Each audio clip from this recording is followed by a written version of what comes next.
Mga boss, sobrang ingay nila about China pero kabaliktaran ang katahimikan nila sa flood control. Ang tatapang ng mga senador na to mga boss. Ito kasi yung dahilan nila mga boss no napaingayin ang issue dito sa China para makapagsalita sila at magingay muli mga boss. Dahil ilang buwan ding nanahimik ang mga taong ito. Contiveros, Pangilinan, Tolpo Brothers mga boss na tikom ang bibig at parang nakasipir ang mga bibig nito sa katahimikan laban sa billions of insertion at billions of flood control corruption mga boss na nangyari sa ating bansa ngayon. Wala kang maririnig dyan sa kanila, lalo dyan sa investigation sa Senado mga boss.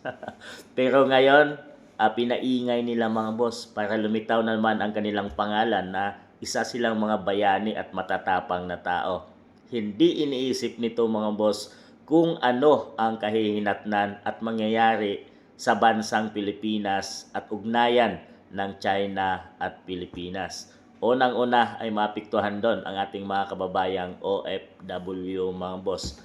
Pangalawa, hindi tayo mananalo sa China kung usapang negosyo at palitan lang ng mga kalakal mga boss ay kaya ng China na hindi tanggapin ang mga kalakal ng Pilipinas. At kaya ba din natin na hindi tanggapin ang mga trade na ginagawa ng China papuntang Pilipinas?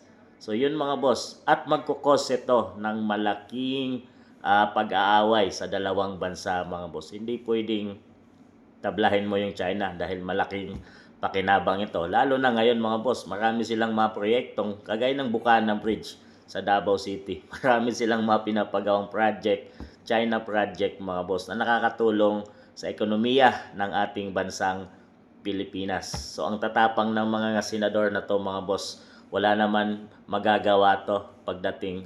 Hindi mga boss, iniisip lang talaga nila ang kanilang sarili, mag-ingay para sa nalalapit na election mga boss. Dahil isa sa mga apat na to mga boss ay tatakbong presidente sa 2028 election at kakalabanin si BP Inday Sara. Posibleng si Ontiveros or posibleng itong si Rapi Tulfo mga boss na magiging kanilang pambato sa 2028 election. Kaya nagpapabango sila mga boss at nag-iingay ngayon sa issue ng China mga boss na kanilang ipersona ng grata, yung mga opisyal ng Chinese Embassy mga boss.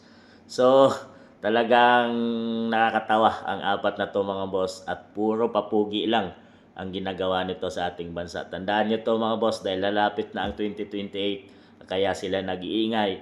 Pero katahimikan at tahimik sila pagdating sa totoong nangyari ng ating bansang Pilipinas ngayon, ang talamak na corruption under PBBM administration. Pero kung nangyari yan kay BP Sara mga boss, ang iingay sigurado ng mga to.